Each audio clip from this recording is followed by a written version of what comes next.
Alors on va terminer aujourd'hui le chapitre 6 de l'évangile de Matthieu, dans la partie du sermon sur la montagne où Jésus adresse la confiance en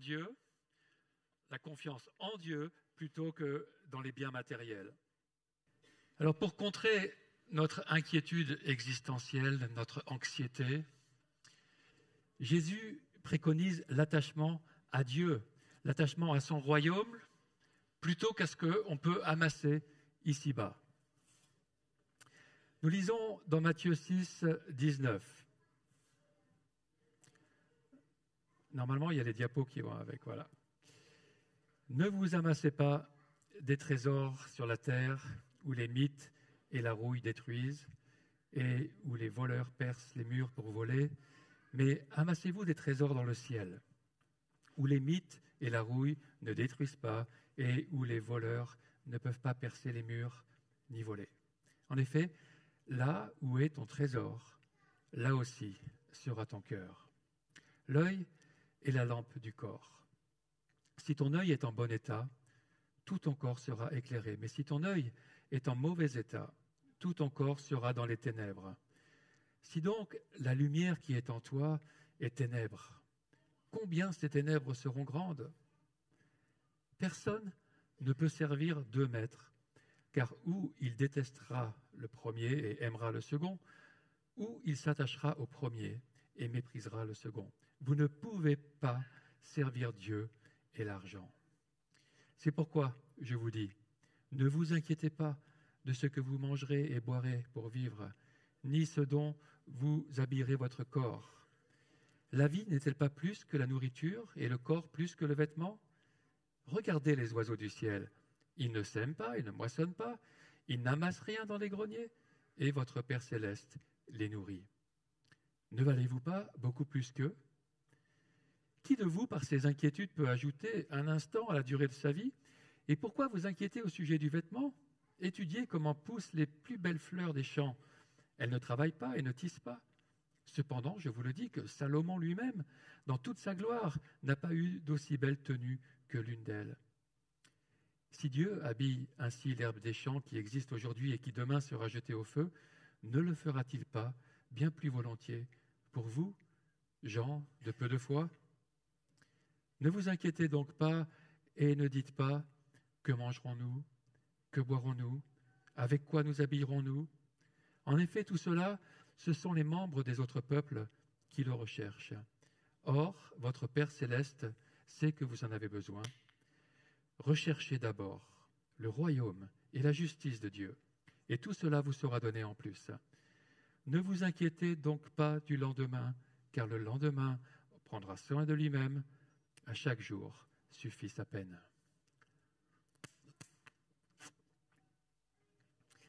Notre texte commence donc par 3 versets, des versets qu'on pourrait dire des versets charnières, que nous avons vus la dernière fois, et qui servent autant de conclusion à ce qui précède que d'introduction à ce qui vient à la fin du chapitre. Nous avons donc lu au verset 19, « Ne vous amassez pas des trésors sur la terre où les mythes et la rouille détruisent et où les voleurs percent les murs pour voler, mais amassez-vous des trésors dans le ciel où les mythes et la rouille ne détruisent pas et où les voleurs ne peuvent pas percer les murs ni voler. En effet, là où est ton trésor, là aussi sera ton cœur. » Le contraste que Jésus fait entre les récompenses terrestres ou célestes dans les versets 1 à 18 qu'on a vus dans les semaines précédentes conduit maintenant à un autre contraste, le contraste du lieu de notre trésor entre sa localisation terrestre ou céleste. Nous nous étions posé ces questions. Où est notre trésor à chacun ? On a tous un trésor. Où est-il ? Où se trouve ce qui nous est le plus cher ? Quelles sont nos motivations profondes pour cette vie ? Où amassons-nous ?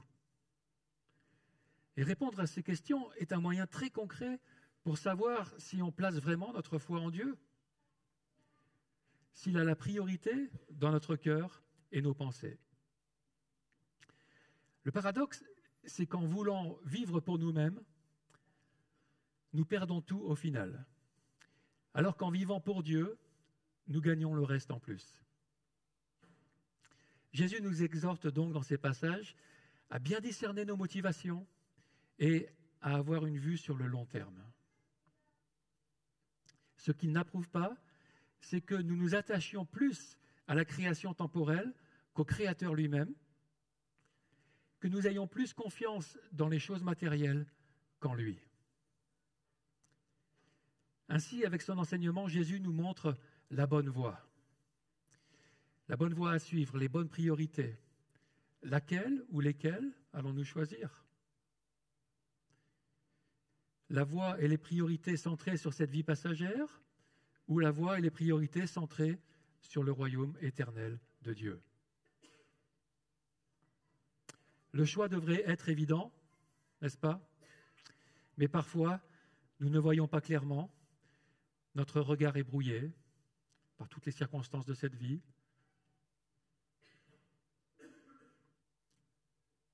La formule énigmatique des 2 versets suivants va dans le même sens au verset 22. L'œil est la lampe du corps. Si ton œil est en bon état, tout ton corps sera éclairé, mais si ton œil est en mauvais état, tout ton corps sera dans les ténèbres. Si donc la lumière qui est en toi est ténèbres, combien ces ténèbres seront grandes ? Pour le juif de l'époque, l'œil était ce qui éclairait. Il permettait de discerner le bon chemin et donc, de manière figurée, de savoir discerner les bonnes décisions à prendre. L'œil en bon état, littéralement l'œil simple, tu peux laisser les diapos, hein, est un œil qui voit tout en fonction de Dieu. Et cela de 2 façons selon le sens du mot dans l'Ancien Testament. D'abord, le mot simple, donc à la place de bon état, c'est la formule littérale, comporte l'idée de non-division, de loyauté, de pureté. Et dans ce sens, l'œil simple représente une personne qui n'est pas divisée, qui est entièrement dévouée à Dieu. Son regard discerne les voies de Dieu et les intègre dans ses choix. Par exemple, Dieu qualifie Job avec ce même mot dans la version grecque, en Job 1,8, où Dieu dit à Satan, « As-tu remarqué mon serviteur Job ? Il n'y a personne comme lui sur la terre. C'est un homme intègre. » C'est ce mot. Hein, et droit. Il craint Dieu et se détourne du mal. Alors lorsque Jésus dit « Si ton œil est en bon état, tout ton corps sera éclairé », il peut donc d'abord dire « Si tu es intègre, centré sur Dieu, tu feras les bons choix. » Et ce mot, traduit par bon état ou simple, est ensuite utilisé dans l'Ancien Testament avec le sens d'un regard généreux, ce qui est opposé à l'œil en mauvais état du verset suivant, qui dit littéralement un œil méchant, c'est-à-dire une façon de regarder qui est basée sur une mauvaise motivation interne et qui ne tient pas compte de Dieu.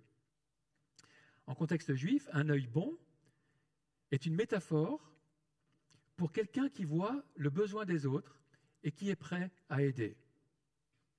Et un œil méchant est quasiment synonyme d'avarice, de pingrerie, de voir l'autre dans le besoin comme une nuisance à éviter.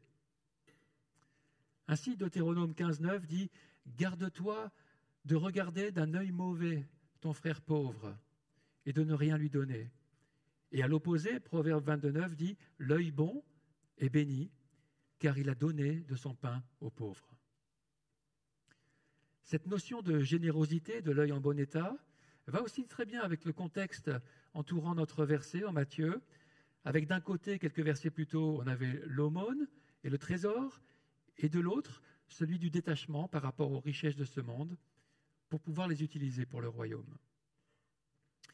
En résumé, au verset 22-23, Jésus dit que la façon dont tu regardes Dieu, la façon dont tu te regardes toi-même et que tu regardes les autres, avec la façon que tu as d'utiliser tes richesses, toute cette façon de regarder te donnera d'agir soit d'une belle façon, soit d'une façon méchante.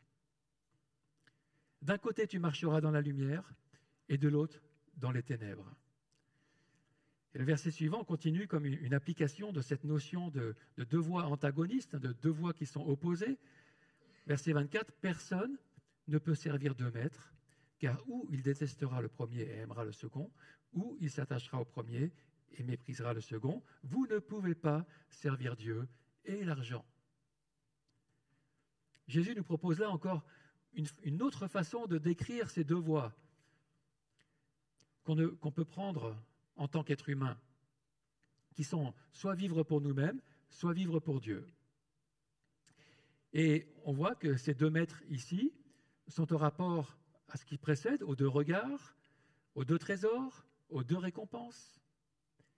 Et nous avons donc deux scénarios selon le maître qu'on choisit de servir. Ceux qui servent Dieu ont le même regard généreux que lui, et paradoxalement, en partageant leur argent, ils s'amassent un trésor en la présence de Dieu. Et ceux qui servent l'argent, littéralement, ceux qui servent mammon, les possessions, la richesse, qui sont devenus comme une idole, eux, ils ont un regard qui est avare. Qu'ils soient riches ou qu'ils soient pauvres, leur quête principale est de s'amasser des trésors sur la terre. Ils croient posséder des richesses, ou qu'ils vont en posséder, mais en fait, ce sont les richesses qui les possèdent. Elles sont leurs vrais maîtres. On ne peut être dirigé par deux maîtres à la fois. C'est soit Dieu, soit les possessions qui nous dirigent. On ne peut pas servir les deux, car c'est aller dans deux directions opposées. Mais, vous le savez tous, nous sommes pourtant habités de ces deux tendances. Notre chair, notre nature humaine est intrinsèquement centrée sur elle-même et sur ses possessions. Mais notre nouvelle nature, créée par l'Esprit de Dieu, si nous avons été sauvés par Jésus-Christ et que nous sommes ses disciples, cette nouvelle nature est centrée sur Dieu et sur sa gloire. Alors chaque jour, nous avons des choix à faire entre les deux directions à prendre, entre notre attachement à Dieu ou notre attachement à l'argent, à la chair. Et c'est pourquoi Jésus dira de se charger chaque jour de sa croix pour y placer notre ancienne nature et ses motivations égoïstes, et ensuite de le suivre lui, en agissant avec de nouvelles motivations spirituelles qui sont motivées par l'amour et la gloire de Dieu. Alors comment ces choix se font-ils concrètement dans notre vie de tous les jours? À quel moment? Mais c'est justement quand il y a un conflit d'intérêts entre ces deux maîtres. Quand mon patron ou ma patronne me demande de mentir pour préserver la société qui me donne mon salaire, qui sera mon maître? Qui vais-je obéir? Dieu ou l'argent? Quand je dois déclarer mes revenus aux impôts, qui sera mon maître? Dieu est la vérité ou l'argent est la dissimulation? Je pense qu'on peut tous avoir à un moment donné ce choix à faire. Quand je vois un frère ou une sœur dans le besoin, quel est l'amour qui l'emportera? Celui que Dieu met en moi, en partageant, ou l'amour de l'argent, en pensant plus à ce que je risque de perdre? Ou quand Dieu appelle une personne à le servir à plein temps, à lâcher un emploi rémunérateur, sans avoir de garantie financière pour l'avenir, qu'est-ce qui va l'emporter? La foi que Dieu pourvoit pour ceux qu'il envoie, ou la sécurité, la garantie d'un salaire? Bien sûr, notre vie sur terre a des exigences matérielles, et même en tant que disciple de Jésus, et Dieu le sait bien. Et cela est relevé plusieurs fois par Jésus dans ces passages. Mais ça ne doit pas être ce qui gouverne notre vie, ni être notre but ou notre raison d'être. Verset 25, Jésus dit, « C'est pourquoi je vous dis, ne vous inquiétez pas de ce que vous mangerez et boirez pour vivre, ni de ce dont vous habillerez votre corps. La vie n'est-elle pas plus que la nourriture et le corps plus que le vêtement? Regardez les oiseaux du ciel. Ils ne sèment pas, ne moissonnent pas, ils n'amassent rien dans des greniers. et votre Père céleste les nourrit. Ne valez-vous pas beaucoup plus qu'eux? Qui de vous, par ses inquiétudes, peut ajouter un instant à la durée de sa vie? Et pourquoi vous inquiétez au sujet du vêtement? Étudiez comment poussent les plus belles fleurs des champs. Elles ne travaillent pas, elles ne tissent pas. Cependant, je vous dis que Salomon lui-même, dans toute sa gloire, n'a pas eu d'aussi belle tenue que l'une d'elles. Si Dieu habille ainsi l'herbe des champs qui existe aujourd'hui et qui demain sera jetée au feu, ne le fera-t-il pas bien plus volontiers pour vous, gens de peu de foi? Ne vous inquiétez donc pas et ne dites pas, ça doit être la diapo suivante, que mangerons-nous, que boirons-nous, avec quoi nous habillerons-nous? En effet, tout cela, ce sont les membres des autres peuples qui le recherchent. Or, votre Père céleste sait que vous en avez besoin. Recherchez d'abord le royaume et la justice de Dieu, et tout cela vous sera donné en plus. C'est le verset suivant encore, hein. Verset 34, maintenant. 34 encore, voilà. Ne vous inquiétez donc pas du lendemain, car le lendemain prendra soin de lui-même. À chaque jour suffit sa peine. 3 fois dans ce passage, Jésus répète « Ne vous inquiétez pas ». Au verset 25, verset 31, verset 34. Et dans ces 10 versets que nous venons de lire, il adresse 5 fois le sujet de l'inquiétude. C'est un sujet majeur de tout ce passage. Ce sujet de l'anxiété de manquer du nécessaire. Vous savez peut-être qu'avec Lise, mon épouse, nous avons un statut missionnaire. Nous sommes soutenus par des personnes et des églises qui sont en Amérique du Nord, aussi en France, et cela depuis plus de 30 ans. Combien de fois ces versets-là, qu'on vient de lire, m'ont exhorté, mais m'ont aussi rassuré pendant ces 30 années. Lorsque l'inquiétude de savoir si on aurait assez de soutien pour le mois prochain, lorsque cette inquiétude commençait à m'envahir, et ce qui était encore plus fort lorsque nous avions la responsabilité d'une famille de 5 enfants, eh bien j'avais toujours un choix à faire. Croire à ce que Jésus dit ici, ou tout laisser tomber pour chercher ailleurs la sécurité financière. Parfois, Dieu a même permis que notre compte missionnaire soit en déficit, et même de plusieurs milliers d'euros. Ça m'est arrivé d'avoir des moments de panique, des moments où je questionnais Dieu, des moments où je commençais à douter de tout. Mais nous avons vu aussi et vécu des dizaines d'exemples du secours de Dieu, des exemples très concrets et parfois même vraiment incroyables. Et pour m'en rappeler, j'en avais mis plusieurs par écrit et je ne pourrais pas les dire tous, ça prendrait trop de temps, mais j'ai choisi quelques-uns. Un jour, en réunion d'équipe au centre de vacances chrétien Champfleury, là où je travaillais, près de Grenoble, le ton était grave en réunion d'équipe, parce que la situation financière du centre était très préoccupante.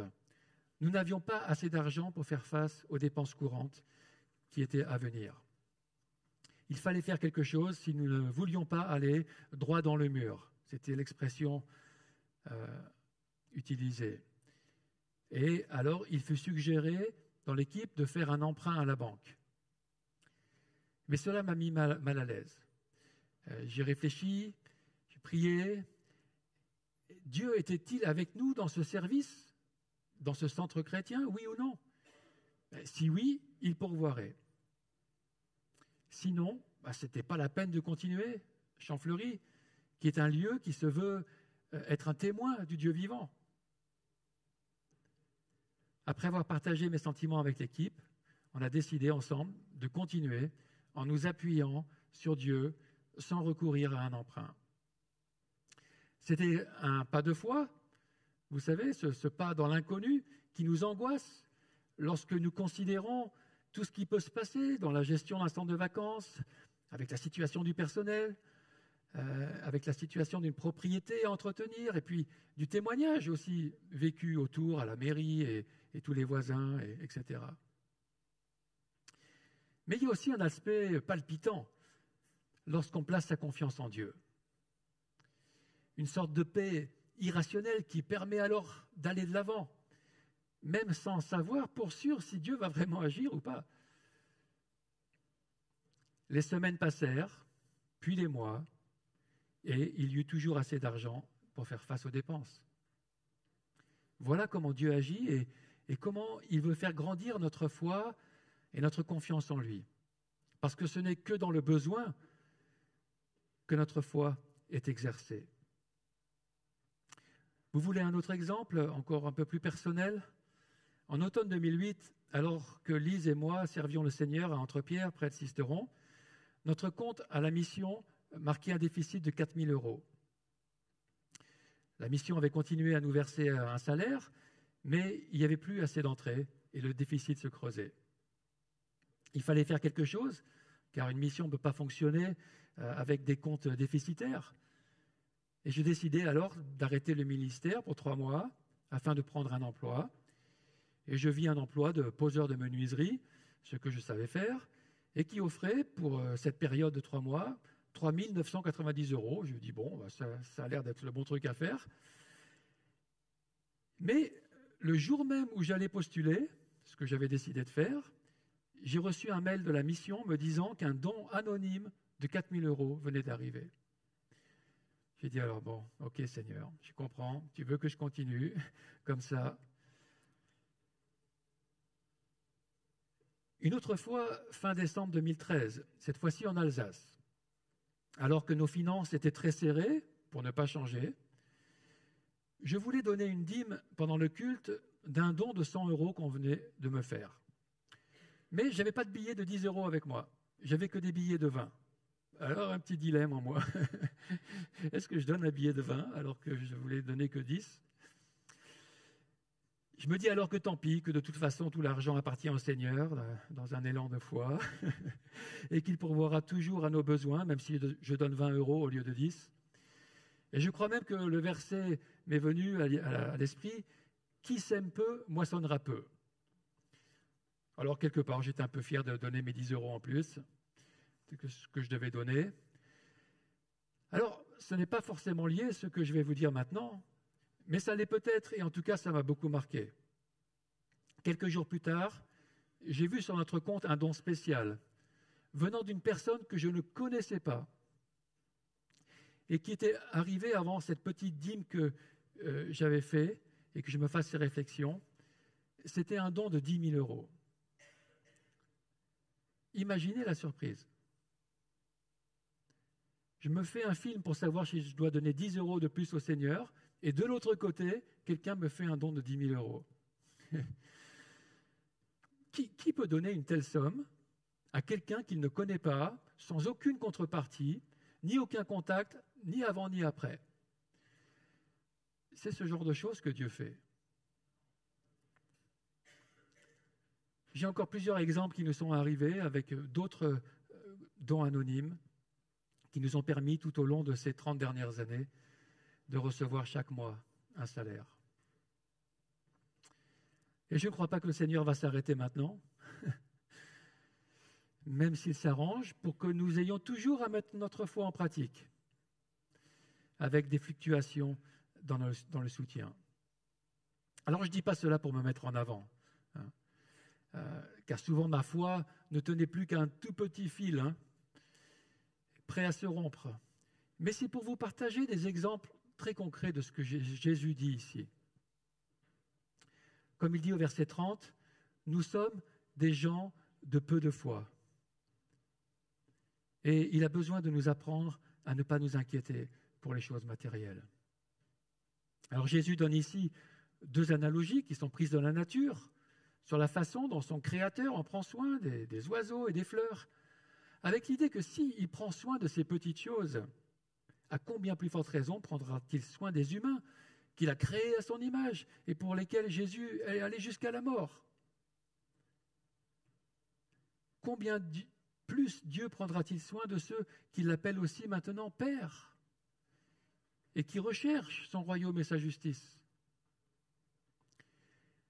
Au milieu de ces 2 analogies, Jésus parle au verset 27 de la durée de notre vie. Que l'inquiétude ne peut pas faire grandir, et c'est même souvent le contraire. On sait que l'anxiété, l'inquiétude a tendance à être mauvaise pour le cœur et donc raccourcir la vie quelque part. Les exemples des fleurs qui ne tissent pas et des oiseaux qui n'amassent pas ne sont bien sûr pas pour dire qu'il faut arrêter de travailler, mais pour dire qu'ils trouvent tout ce qu'il leur faut pour vivre. Tout est là. Comme les oiseaux du verset 26, qui passent une bonne partie de leur journée à chercher de la nourriture, nous cherchons aussi à manger en travaillant, en faisant des courses et en cuisinant. Et nous prions le Père qu'il nous permette que nous ayons chaque jour notre pain. Jésus encourage à avoir confiance en Dieu, quelle que soit l'activité que nous faisons, car c'est ultimement de lui dont nous dépendons, et c'est ultimement lui que nous servons, même lorsque nous avons un emploi séculier. La Bible encourage aussi par ailleurs à faire des choix responsables, des choix sages, comme en Proverbe 6,6, avec la fourmi, pour prendre une autre analogie de la nature. Elle amasse de la nourriture en été pour pouvoir tenir en hiver. Au verset 6, va vers la fourmi, paresseux, observe son comportement et devient sage. Elle n'a ni chef, ni inspecteur, ni supérieur. En été, elle prépare sa nourriture. Pendant la moisson, elle récolte de quoi manger. Ce n'est pas de planifier ou d'amasser en soi que le Seigneur critique, mais c'est de le faire parce qu'on n'a pas confiance, parce qu'on n'a pas confiance en lui. L'agriculture fonctionne comme cela. On planifie à l'avance le labour, les semailles, la récolte, et on met le grain à l'abri, le grain qui pourra être moulu tout au long de l'année pour donner du pain. L'éleveur prend aussi soin de son troupeau, ce troupeau qui lui permettra de tenir dans la durée, d'avoir de quoi vivre. La Bible n'est pas contre la prévoyance et le travail, mais contre l'inquiétude et un déséquilibre dans les priorités. Au verset 31, « Ne vous inquiétez donc pas et ne dites pas, que mangerons-nous, que boirons-nous, avec quoi nous habillerons-nous ? En effet, tout cela, ce sont les membres des autres peuples qui le recherchent. Or, votre Père céleste sait que vous en avez besoin. Recherchez d'abord le royaume et la justice de Dieu, et tout cela vous sera donné en plus. Ne vous inquiétez donc pas du lendemain, car le lendemain prendra soin de lui-même. À chaque jour suffit sa peine. Recherchez d'abord le royaume et la justice de Dieu, et tout cela vous sera donné en plus. » Avoir confiance dans la fidélité de Dieu donne cette liberté de pouvoir rechercher, premièrement, son royaume et sa justice, qui sont tout ce qu'il approuve, tout ce qui lui est agréable, avec lui au centre, bien sûr. Si on sait qu'il nous protégera ultimement, nous pouvons ne pas nous inquiéter lorsque nous avons des choix difficiles à faire, en donnant la priorité à son royaume et à sa justice. Car s'il nous encourage à chercher d'abord son royaume, c'est parce que nous avons besoin de faire ce changement de priorité dans nos vies lorsque nous devenons ses disciples. Le reste de l'humanité est centré sur ses besoins personnels, mais Jésus dit que ces besoins sont secondaires, que notre Père céleste les connaît, qu'il s'arrangera pour qu'ils soient pourvus. Et pratiquement, une façon très concrète de chercher d'abord le royaume de Dieu, c'est de commencer la journée en se centrant sur lui. On cherche d'abord le royaume de Dieu. Voilà, on commence la journée, on commence d'abord par nous centrer sur lui, par les saintes écritures, par la prière. Notre focus premier et principal doit donc non plus être les choses passagères de cette terre, mais le royaume et la justice éternelle de Dieu. Et c'est un peu comme si on prenait une analogie avec la photo. Auparavant, notre focus, notre mise au point était au premier plan, sur les choses immédiates, et l'arrière-plan étant flou. Mais que maintenant, il nous demande de faire le focus sur l'arrière-plan. Le premier plan des inquiétudes de cette vie peut devenir flou et le rester. Ce n'est plus là que notre attention principale doit être. Par contre, nous devons désormais avoir une image nette du plan de Dieu, le grand arrière-plan de son règne et de sa justice qui s'accomplit. Son règne éternel nous garantit que le lendemain aura soin de lui-même. Ne laissons pas l'anxiété nous gagner par rapport à ce que ce lendemain peut nous apporter.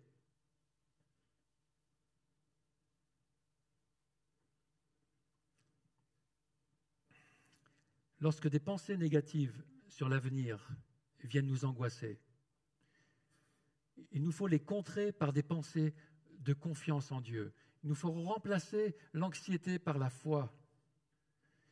La confiance en Dieu, c'est l'antidote de l'inquiétude. Notre responsabilité est de chercher chaque jour le règne de Dieu et sa volonté par la prière, par nos choix, par nos pensées et nos actions, en demeurant dans la confiance en Dieu et la paix pour la suite. La responsabilité de Dieu, à lui, c'est d'établir son règne et d'être fidèle à ce qu'il a promis dans nos vies. Dans son évangile, Luc rajoute ici cette parole de Jésus. Il dit « Ne crains pas, petit troupeau, car le Père a trouvé bon de vous donner le royaume. » Le règne total de Dieu est une certitude pour l'avenir, et il a déjà commencé dans nos vies, si nous le désirons. L'inquiétude, la crainte quant à l'avenir, est donc un marqueur de notre foi. La différence entre ceux qui ne s'inquiètent pas et ceux qui s'inquiètent est la différence entre ceux qui croient en la bonté et la puissance du Père, ce sont ses enfants, et ceux qui n'y croient pas et qui craignent l'avenir, ce sont les membres des autres peuples, ce sont les païens. Alors si nous voyons de l'inquiétude dans notre vie, c'est peut-être que notre focus n'est pas au point. Il y a chaque jour une démarche consciente à faire, celle de nous recentrer sur Dieu, sur son règne, sur sa puissance, sur sa gloire. Et ce que confirme notre dernier verset, le verset 34, « Ne vous inquiétez donc pas du lendemain », verset 34, si vous pouvez afficher, « Ne vous inquiétez donc pas du lendemain, car le lendemain prendra soin de lui-même. À chaque jour suffit sa peine. » Samedi et dimanche dernier, j'étais très pris et j'étais complètement épuisé. J'avais prévu de prendre ma journée de repos le lundi, mais il y avait les obsèques de Papy André à préparer pour le mardi. Et c'est alors que ce verset m'est revenu à l'esprit, « À chaque jour suffit sa peine ». La tentation était pour moi de m'inquiéter sur ce qu'il y aurait à dire, ce qu'il y aurait à faire pour les obsèques, même si mon esprit avait besoin de se reposer un peu. Mais j'ai donc décidé de ne pas m'inquiéter et de croire que Dieu me donnerait ce qu'il faut le mardi matin pour régler tout ce qu'il y avait encore à régler. Et il y avait ce combat en moi, toujours, entre l'inquiétude et la confiance. Mais les obsèques se sont bien passées. Merci Seigneur. L'inquiétude, l'anxiété peut vraiment être un combat pour nous tous dans la vie de tous les jours. Mais il y a un repos à trouver en Dieu. Un repos dans sa bonté et dans sa puissance. Combien de fois j'ai perdu du temps à m'inquiéter pour des choses qui ne sont jamais arrivées? J'imagine que c'est la même chose pour vous. S'inquiéter pour l'avenir ne fait qu'ajouter à la peine d'aujourd'hui et prend aussi des ressources qui seraient nécessaires pour vivre aujourd'hui. Dieu sait que chaque jour sur cette terre procure une certaine peine. Il sait que la vie n'est pas facile. Il sait aussi que nous pouvons passer beaucoup de temps à chercher à faciliter cette vie. Mais Jésus nous dit que ce n'est pas cela qui doit être le but principal. Le but, c'est le règne de Dieu. Dieu qui se trouve aussi être notre Père. Et il pourvoira pour que nous avancions un jour à la fois dans cette quête de ce qui lui plaît, cette quête de son royaume et de sa justice. Ne nous inquiétons donc pas. Il a promis que son règne et sa justice auront le dernier mot. Prions quelques instants.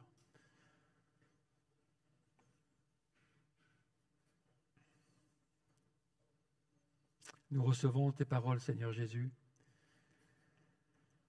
de ne pas nous inquiéter. Tu sais exactement le combat que nous menons face à cela. Tu connais nos allégeances, tu connais les priorités que nous nous donnons. Et tu veux nous aider à nous recentrer sur le Père, à nous recentrer sur le royaume et la justice de Dieu. Seigneur, par ton esprit, aide-nous chacun, Seigneur. Pardonne-nous pour toutes les fois, Seigneur, où nous n'avons pas saisi la confiance, où nous nous sommes accrochés aux choses de cette terre. Accorde-nous, Seigneur, de savoir faire les bons choix, de choisir la bonne voie. Ces choses très concrètes de la vie de tous les jours. Merci pour ta fidélité, Seigneur. Merci pour ta puissance. Merci aussi pour toutes les épreuves par lesquelles tu nous fais passer pour que notre foi, notre confiance en toi grandisse. Parce que tu es là, parce que tu règnes.